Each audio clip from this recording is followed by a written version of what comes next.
ప్రతి పేరెంట్స్‌కి ఇదొక మైల్ స్టోన్ కదా! ఇది నాకు రెండో మైల్ స్టోను. ఫస్ట్‌ది మా పెద్ద బాబు. ఇది రెండోది మా చిన్నోడు. ఫస్ట్ డే స్కూల్ అన్నమాట. వాడిని స్కూల్‌లో జాయిన్ జేయాలి అన్నప్పటి నుంచి ఇంక నాకు టెన్షన్ మొదలైంది. వెళ్తాడా? వెళ్ళడా? ఎలా వెళ్తాడు? అసలు వీడికి ఇంకా మాటలు రావట్లేదు. ఏం తెలియట్లేదు. ఎట్లుంటాడు? ఎట్లుంటాం మేము వదిలేసి? అక్కడ ఎట్లా చూస్తారు?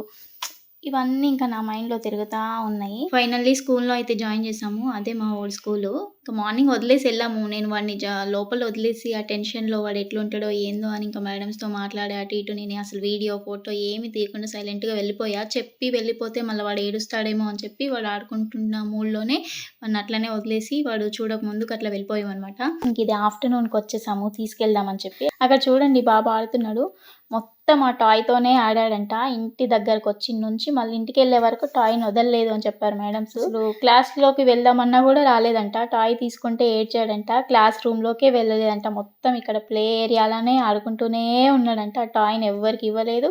ఇంకా అది సంకలో పెట్టుకొని దాంతో పాటే ఆడుకున్నాడంట మొత్తం అంతా. మేమనుకున్నాము ఆఫ్టర్‌నూన్ వెళ్ళే వరకి ఇంకా బాగా డల్‌గా ఉంటాడేమో, మమ్మల్ని చూసి బాగా ఫీల్ అయిపోయి దగ్గరకొస్తాడేమో, ఏడుస్తాడేమో అని అనుకున్నాము. కానీ మమ్మల్ని రాంగానే చూసాడు. అంత ఫేస్‌లో బాధ అన్నట్టు ఏమి అనిపించలేదు. హ్యాపీగానే ఉన్నాడు. మళ్ళీ వెళ్లి ఆడుకున్నాడు.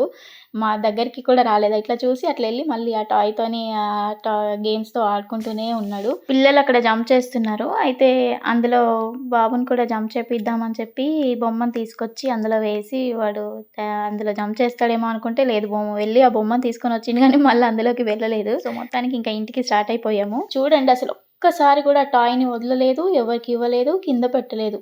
ఇంటి దగ్గర నుంచి పట్టుకొచ్చినప్పటి నుంచి మళ్ళీ ఇంటికెళ్ళేంత వరకి వాడి చేతిలోనే ఇంటికొచ్చిన తర్వాత కూడా వదలలేదు. నేను తీసుకొని గుంజి అక్కడ పెడదామన్నా కూడా అస్సలు ఇవ్వలేదు. మళ్ళీ వెళ్లి తీసుకున్నాడు. దానికోసం అయితే వాళ్ళ అన్నతో, మాతో ఫైటింగ్‌లే చేస్తున్నాడు. తీసుకుంటే ఏడవడము అన్నీ చేస్తున్నాడు దానికోసం. పప్పు ఇవ్వమన్నా ఇవ్వట్లేదు. అదే ఆ టాయ్‌కైతే ఇస్తాడంట చూడండి. ఇంతకుముందు నేను అట్లా ఏడుస్తున్నట్టు చేస్తే ఒకటే ముద్దులు పెట్టేవాడు. ఇప్పుడైతే అస్సలు ఇవ్వట్లేదు. ఆ బొమ్మకే పెడుతున్నాడు. అంత దగ్గరైపోయింది. ఆ బొమ్మొచ్చి కూడా 1, 2 డేస్ అవుతుంది. వాడు ఫస్ట్ డే స్కూల్ గదా అని చెప్పి షాపింగ్‌కెళ్ళినాము కొన్ని అవసరం ఉంటే. అక్కడ ఇంకా ఈ బొమ్మను పట్టుకున్నాడు. సరే అడిగాడు గదా అని చెప్పి తీసుకొచ్చేసినాము.